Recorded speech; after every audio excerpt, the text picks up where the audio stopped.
Hello there, future humans and fellow seekers. This is Nai G Coach. All right, today I am, status update. I have gathered the 48th volume for the Sample Surfer, and contained in those 48 volumes is, I believe, 1,000 each of the 32 gender mojos and 1,000 plus of 20 major bubbles. And that's going to be where I'm going to hold off for a while as far as putting in new stuff, and I'm going to be focusing on getting that to Data Bedrock, and that will be what is presented to the public for the years to come. And I will continue to do reads beyond that, but I'm going to classify those as experimental. That way I don't have to worry about closing those cases and the confidence it takes to do those and defending those cases and explaining and so forth, because mine will be focusing on quite a few other things. Marsh Manifesto, reaching out to people on YouTube and so forth. So that's going to take up a lot of my time, and I want to be able to focus on pointing them towards the Data Bedrock, defending the Data Bedrock, explaining the Data Bedrock, and then I want to continue doing other things as far as cases to be read for a experimental basis, and then people can watch along if they want, but that won't count as far as whether I have them right or wrong or so forth, because they're not official reads. They'll be experimental reads. The presentation reads will be the Data Bedrock reads, which will come from this 48 volumes that are now loaded up there in the Sample Surfer. All right, so I've done that, and so now I'm going to be switching gears into really intensely purifying, and I'm taking a little time out now, a little brain refresh, and I thought I'd answer a question from Glenn. Glenn was asking about shamanic experience, artistic experience, and so on, and he was curious about some avenues he could look to pursue that more, and how they maybe connect in some ways. And so I was thinking how to best approach it. So I think the topic for this video I'm going to call Elevated Consciousness. That allows me to make an umbrella that covers, I think, all the things I want to talk about here. And this is not going to be exhaustive. This is just initial kind of rough canvassing of things to kind of get the conversation started. I'm sure there'll be more of these vlogs in the future, but here we'll just go ahead and get started. Okay, so elevated consciousness. I refer that to any time that a human does an activity that allows them to expand their consciousness and look back on themselves and the existence that they share with the rest of what is going on in the world, the way of it, and the relationship that is going on there, and have a higher perspective, an elevated perspective. Their consciousness has expanded and gotten a higher ground to look at all the facets that could be within elevated consciousness, and finding new roads to pursue and new ways of connecting roads you traveled so far. All right, so with that said, I think of like four main ones right now that kind of make like a little bit of a spine. This relates to the elevator of enlightenment. Elevated consciousness goes along with that. So I'll talk about first one that happens very commonly is nature. Nature and exposing oneself to nature, whether it be watching nature specials, whether it be gazing from your suburban apartment, or you are actually out deep in nature itself, but you are getting an understanding that you're part of something greater than just your immediate body and your immediate surroundings and your immediate concerns. And when one does that, they are elevating their consciousness, because they'll return to, I'll say, for lack of a better term, normal or standard operating procedure for them being a human in the world, but they've come back from, oftentimes they literally go higher. It's one of the most popular things that shaman and seekers throughout history have done, is climb a tall hill, climb a mountain, and it allows you to get away from it all. And then you can look down at the town you come from this mountain perspective. But you can really do it just staring at the blue sky, staring at the great oceans, just sort of sitting there looking out a window as the rain and thunder of a storm are there, and you feel the power of nature and that you are part of it, and that this power is always there. But it's bigger than you can normally comprehend or work with on a day-to-day basis. But it's good to take time out to elevate and really touch that, so when you come back and you're doing your normal daily work, whatever that may be for you, you're bringing in that nature perspective. You and nature are one, and now you're going to, do a day job, you're going to play a video game, you're going to make some food, you're going to talk to a loved one, whatever it is, but from that elevated consciousness. All right, this isn't a one-to-one, but I sometimes associate that, and Glenn, you said you were cool talking with degrees of Podler past the first degree, so yeah, I associate that often with the Mazu, whereas you're still there. By the way, nature obviously can go all the way up the elevator to the shiny babe and beyond, but it also lends itself well to a recognition that you are out experiencing nature, but you are observing you in nature. And that's where the elevation of consciousness initially comes from, is, oh, look at Glenn or look at Coach or whoever, you're looking at yourself third person, go, look at that person in nature. Look at the nature of Glenn and look at the nature of the trees. Look at the nature of the water. They're all nature together. You're looking at Glenn or whoever as part of that totality, and that elevates your consciousness in that situation. And it's one of the first things that you can really recognize, one of the first things that humans around the world throughout history, animism is usually the first spiritual practice that most humans do in recorded history, and then it evolves into more structured and codified forms, more relevant to a given culture. But animism, particularly animism with nature, is usually the beginnings of what separates humans from other animals. Not that animals aren't capable of this to some degree, but generally upper level mammals are the ones that generally show this ability to recognize that, oh, we are this thing in nature. There's all of nature, and then there's us, and then within us there is me. Okay, so another way this comes up is in writing, the writer's journey. So anyway, Glenn, you were asking about the things to pursue. There's lots of books out there that you can get into that talk about nature as a conduit for elevating your consciousness. So look at any and all of those that are interest to you, and take what you feel is helpful and leave what you don't feel is helpful. Those are all, guidebooks written by various, basically guides on how to use nature to elevate yourself above your normal consciousness, your day-to-day consciousness. Another way is writing.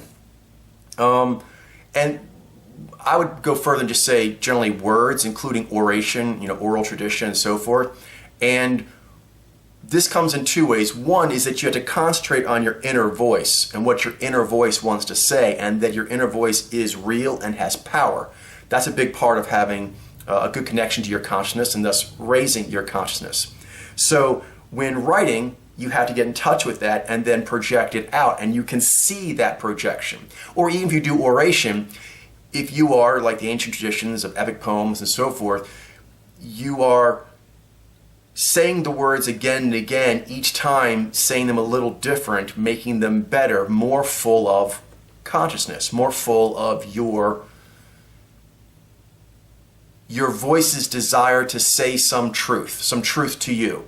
And so you can see it and you can feel it as it transfers to the page, as you speak it out, and then go, ooh, I want to say it like this. This has another level to that, in that because you have, say, rehearsed a given poem or speaking thing, or you have written something down, it can be email, it can be a forum post, whatever, but you wrote a draft. You can then come back in an hour, a day, a month, a year, whatever, and you can look at the consciousness that was you, that wrote that.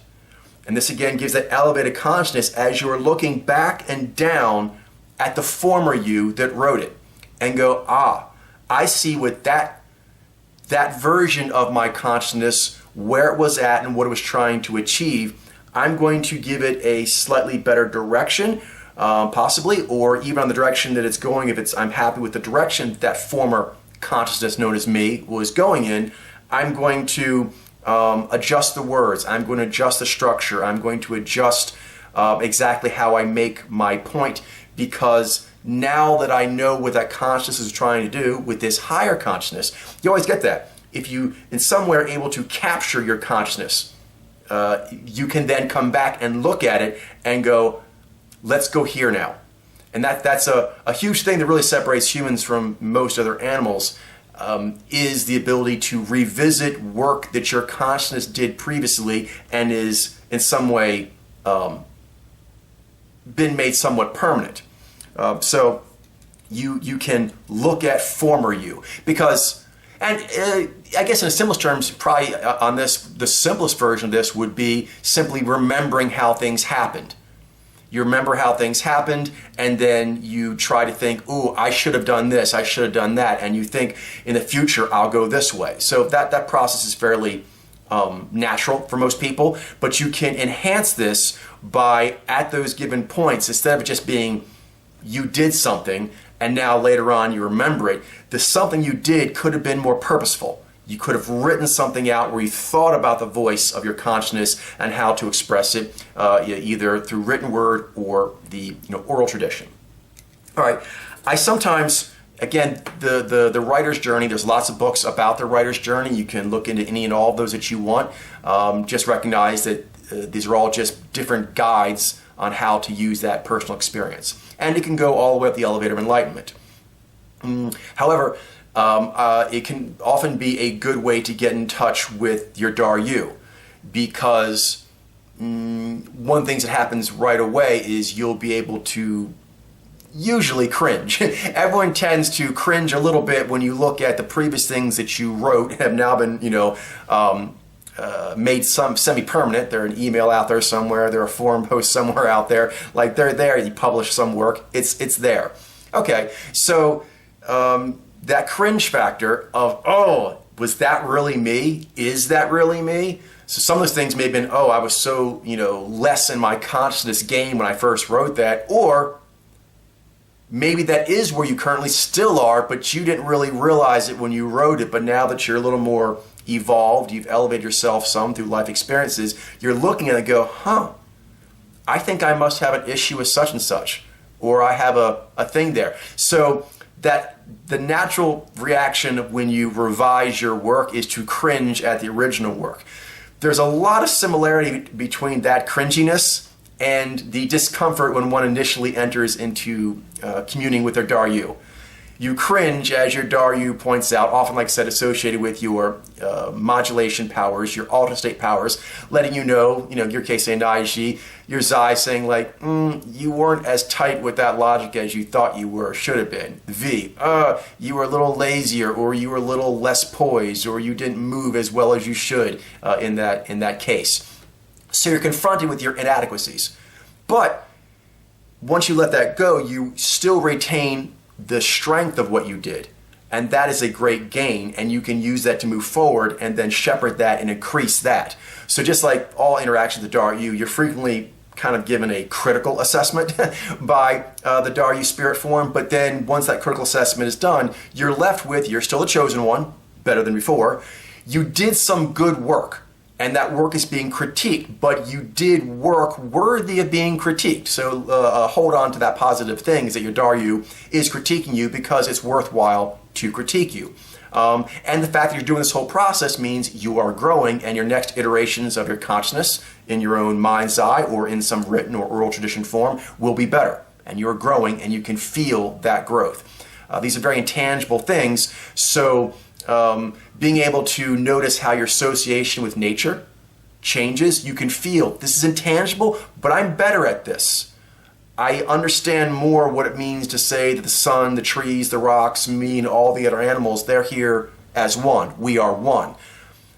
Last time I was out here in nature, I wasn't as capable of being one with that all.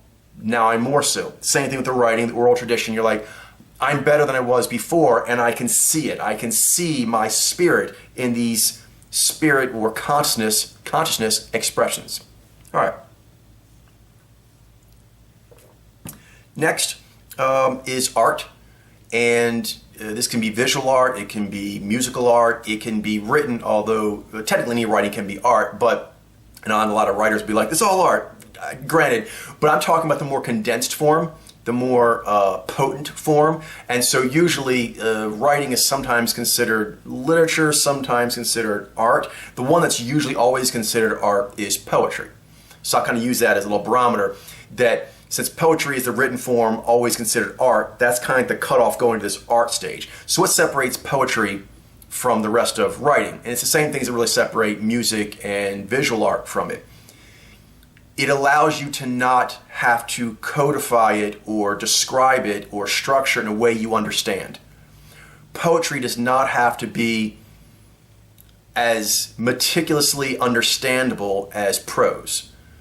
You draw something that has images, symbols that move you, mean something to you, draw your higher spirits closer into your conscious mind, then you're doing good, even if you're not quite sure exactly what this painting means. And it can also be paintings of other people, music of other people. It moves you in a way that you don't quite have words for yet, but something powerful is happening. Again, this can be all throughout the elevator of enlightenment. I often, though, associate it with the other. Getting contact with one's other, you're needing to have processes become, a union that don't naturally hold the same headspace. So if you are Nai-Ji, you have Nijai, unconscious genius, but understand the unconscious genius in the way you understand your conscious self, that's challenging. And the way you do is you kind of bring it into form that your other can present itself to you easier. And often that is through music, through art, through poetry, through any number of just moving things. It moves you. The fact that those things move you more than other things and how they move you, again, you're like, that's my consciousness. That's my consciousness right there, and I'm touching it. And it's different when I interact with certain art versus others. So the artist journey. There's lots of books out there on the artist journey, and you can look into them as well.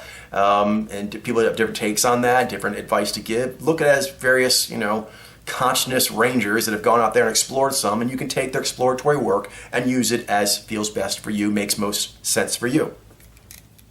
All right. Last is one I mentioned a lot is the shamanic experience, which is the most overtly spiritual of these, which is why although I often talk in that term because it means a lot to me, I'll use the umbrella term of elevated consciousness, because then you can talk about things about nature, about writing, about art without having to use the S word, spirit. But then at some point it definitely becomes spiritual, and that's where the shamanic tradition comes in. And there's lots of books out there on being a shaman, being a neo-shaman, shaman traditions from different regions of the world, and you can read any and all those that interest you and pull out things you're like, ooh, that makes sense to me, or that's a neat practice, I want to try that. All right, so the one thing I would mention is that I've kind of implied it here, but I should be specific. When one is elevating their consciousness, there's two things that need to be kept in mind. Number one, for you, you're an individual. So your elevation of consciousness is your own individual journey, and so you'll find the tools that work best for you. Other people can give you great ideas, and you can kind of pick and choose some best practices that have already been forged to some degree, and that can save you a lot of time and work. But you always have to keep that autonomy of self in that you are selecting what is working for you. Because just because certain shaman did certain traditions, that doesn't mean it works for you. And if it's not elevating your consciousness, it's not calling out to your consciousness to engage with, you don't need to force yourself to do it. Obviously, there's points where you do need to force yourself to do things that are challenging, but you're doing it because you want to, not because it is instructed by some sort of shamanic best practices. Another element of that is the outside, which is that every shaman who's ever existed is trying to figure out the way of it, capital I, capital T. But no one has it all. No one. And so you want to always keep in mind that these are ongoing investigations, and now you're a new investigator, a new seeker who's jumping into the fray, as it were. And you want to benefit from what has gone before you, but also recognizing that no one is ever going to have it all or perfectly done, and so you need to be very acquisitive, meaning willing to take on things that are from other places that may seem odd, but they're helpful, while being critical. Critical of things of, well, how is that useful? How do we know that's true? Does that scale? Does that make sense in all areas? Or is that a principle that just worked for Tibetan shaman, or is that like useful to other shaman, including me? So your individuality and the fact this is an ongoing case for everyone is never been closed, it never will be closed. Okay.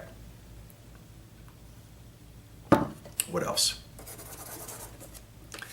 Some other general things. Psychedelic experience often comes up in this because psychedelic experience is usually involving, or thought to be involving, substances, the sacred herbs, shrooms, things of that nature that will put one into a quasi state, put one into a elevated consciousness state.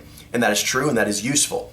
And the psychedelic experience is often associated with the shamanic experience, with the artistic experience, with the writer's journey, with enjoying nature at a higher level than can be possible in other ways. So that is useful, but it's important to note that the psychedelic experience, I have some experience with the sacred herb, I've done that for years, and it's important to note that it's not separate, that really it's just an aid to elevate your consciousness, and these other activities are really the pathway. And this is kind of like Popeye eating spinach. It can help you to increase strength in certain ways, but it's not an end to itself. It should be enhancing and being a conduit for your writing, your art, your shamanic experience, your mojo reading, things of that nature. Also, what occurs in, say, psychedelic substance experience can be experienced as a psychedelic experience without that. For example, a lot of the way your consciousness kind of rises up and in some ways confronts you when you have, say, sacred herb, you can do that in a slower way by taking long walks, by fasting, by isolating oneself, sensory deprivation, things like that. And when you do that, you will experience a trip.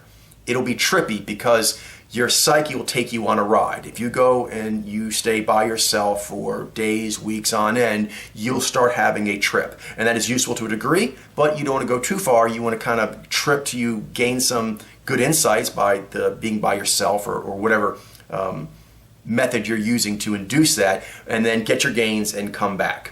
All these kind of share that. The nature, the writing, the art, the shamanic, the psychedelic, the meditation, the sensory deprivation, the endurance work, all those kinds of things basically are to help get insights, and then you come and you mull on them, you internalize them, and then you embody what you believe to be the higher truths better. That's a general process. What else? Things associated with this. Well, one is that the shamanic tradition in general often is broken into two general themes. One is being a seer and one is a healer. And so I find that all that is traditionally associated with the shamanic experience, that it really does play over into the art and the writing and the nature and so forth, where you go to have these experiences in order that you can see better or feel better. So you go out into nature and you get it more. You get existence more. It's part of being a seer. It also, a lot of people go to nature, they feel what? They feel purified, reinvigorated. So that is the healer aspect. Same with writing. Writing can help you teach you. It teaches you about yourself, your process. In researching what you want to write, it teaches you about the world. It gives a focus for seeing yourself and the existence that you occupy with the rest of everything else in existence, to see it better. So that's also part of a seer tradition. Also, writing is very cathartic. The cathartic aspect of it falls into the healer. Same thing with art. You do art, you can reveal yourself to yourself. That's part of being a seer. And then you can also use it as a cathartic experience, art therapy and so forth, and that is the healer element. Let's see. Of the various ways that I know of to do all these things, the highest is mojo reading. Mojo reading qualifies as nature, highest form. It is the most subtle, most powerful aspect of nature for humans. So if you're going to do the nature, there it is. If you're going to write about what it means to be human, you would have to be writing about mojo to really be getting at that at a nuanced level. Same with art.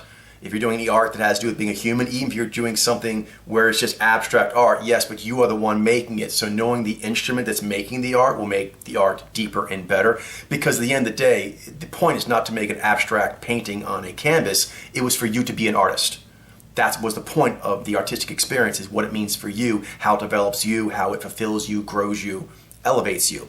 And so obviously mojo is integral to that. And same thing with the shamanic experience. The idea is to understand that you are one with the all. And for humans to really understand that, you would need to know Mojo, and you would need to know about the unconscious genius, and you would need to know about social alchemy to really understand at the highest level what it means to be one with the all. You can do lots of other practices, and I advise you to do so. It'll improve your Mojo reading, and your Mojo reading will improve them. But if you had to pick one practice, that would be the one. All right. What else? Some things that happen. One that is sort of relevant to all these is a combination of the all mind with presentness. And it's difficult to do the all mind, and it's difficult to be very present, and then it's very difficult to do both of them simultaneously. And all these kinds of disciplines or practices help you to do that. Where you are, for example, in the Mojo reading, you are understanding the Mojo phenomenon, which is basically how all humans work. You're looking at the operating system of all humans. But in doing so, you're also understanding you at a higher level. So you're present in that, wow, this is me, this is what it means for me. Like, I can feel it, I'm tingling. I'm right here, right now. I'm more right here, right now than another human who was not aware of this. But at the same time, I get the big picture. But if you're doing it properly, you'll be getting that same kind of quasi-state of the all-mind and the presentness in writing, in communing with nature. Like, you're looking at nature, you're touching the tree, you're feeling the power of the tree and how its roots come from the ground and the water that goes up in it and the energy and power that came into it from the sun. Without the sun, without the water, without the rotation of the earth, this tree wouldn't be here. But at the same time, you, Glenn, are touching the tree. You can feel the tree, its width, the coarseness feels in your hand. Like, you are physically, Glenn, to Glenn's hand, to that tree, and you are touching it. You are there. You are present. So all these should have that combination quasi-state. It's a good thing to look for. You don't have to overly focus on it when you're in the moment. Just try to do the best you can. But prior to any of these rituals or post of these rituals, that's something to keep in mind to note, am I doing this well? Some things you've said, for example, about experience you've had in the Mojo reading collages indicate that you are having this happen. You're experiencing a deep what it means to be Glenn and what it means to be human at the same time. And that's a good sign that you're getting the proper benefit, the proper elevation of consciousness. Let's see, anything else here? Vision quests. Vision quests are some that are often associated with the shamanic tradition, but really vision quests are just, you're feeling that profound connection of there's something more and I need to understand it. So vision quests a lot of times can be people who go up in nature. There's lots of stories you can read upon about people who went out deep into nature to find themselves. That's the kind of vision quest. They may not call it a vision quest because that seems like, ooh, that's really highfalutin. Maybe only shaman do that. No, if you are going out in nature specifically to get away from normal stuff and find myself better, that's a vision quest. Inside you, there is a flame, a vision of a truer you, and you're going to follow a route to meet and become one with that truer, higher you. Same thing writing. A lot of writing, you may just write for money. That's different. Write for fame. That's different. But a lot of the best writers, particularly their most important works, and often the work that really took them from being a normal person to a writer, it was a kind of vision quest. Something happened to them early in life, and they need to process it, need to understand it, and give it some sort of expressed form in order to be whole again. An understanding that something is missing and needs to be sought out was put in them, and they did a given writing work in order to make that happen. That's another kind of vision quest. Art, same thing. A lot of times, artists will talk about, they just have this inspiration that comes into them, and it is a compulsion. They must complete what is coming to them in some form in the world. That is a kind of vision quest. Actually, something that is a vision quest a lot of people may not think about, but it's very true, is scientific discovery. There is a mathematician, I forget his first name, but his last name is Wiles, W-I-L-E-S, and he solved some very difficult equation that had stumped people for like over 300 years. And apparently some mathematician had solved it, but the proof of how they solved it was lost to history. So him as a child, he encountered that equation, and the fact that the equation was there, that no one knew how to proof solve it today, but at some point in history somebody had. That meant it could be solved, and he felt he could do it. He's like, it was calling to him. And he started as a child, then went out into becoming a general mathematician, and at some point his skills of being a mathematician brought him full circle to that initial impact, Vision Quest impact of that equation. And then he started going. It took him 7 years to crack it. But really it was longer than 7 years. It actually began, the germination of it was as a child when he encountered the equation and the fact that it was doable, but no one had done it, but that he maybe might be the one. He might have, within his chosen one story, this might fall under his purview. And then after enough time out doing general mathematics, building his skills up, it resurfaced his mind. You're ready now. It's time for you to go full on with your Vision Quest. Check it out. The video about him where he talks about how he discovered what it meant to him. You could tell he's a mathematician and he's probably going to be definitely atheist or at least agnostic, but it's spiritual. It's spiritual how he was moved by it. It was a spiritual quest. It was a quest for understanding the nature of reality and to be a part of that quest.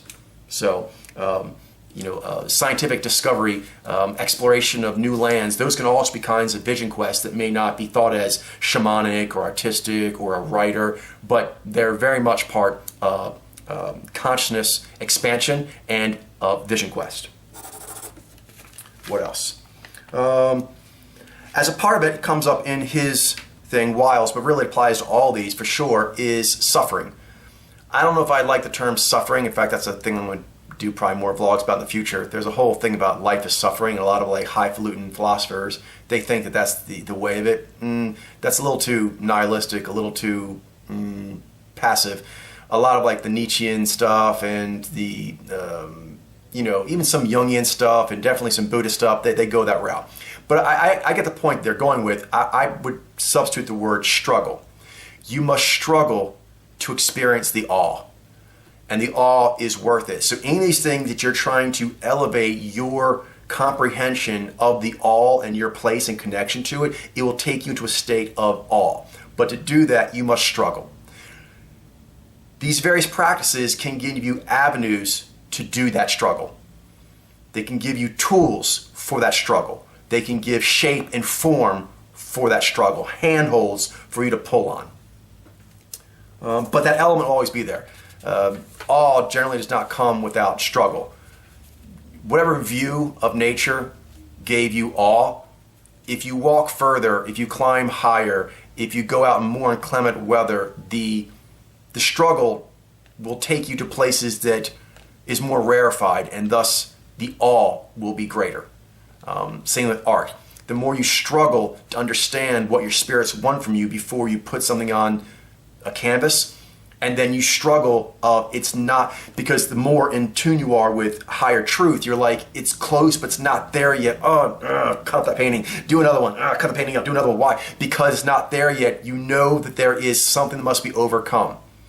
A lot of people who do these things, especially the New Agey kind of view of it, they kind of the law of attraction, they want to believe that they can kind of just have things happen just by thinking about it and it happens. No, it will need to be a full-bodied, full being struggle. And the greater the struggle, the greater the reward, if the struggle was wise. If the struggle is not wise, then that's just suffering. And you don't need to suffer just to suffer. But kind of like, you don't need to go to your Daru and ask, give me a hard time, please. No, you don't need to do that. But if you go and shoot for any high goal, you will be confronted by challenges. And then you must overcome them to get the awe that is waiting on the other side. It's also, awe is a word. I would also say the sublime. Those are two words I think relate, where you really feel that you are in alignment with what is going on. The all of existence and you are in sync. And there is just a feeling of sublime oneness.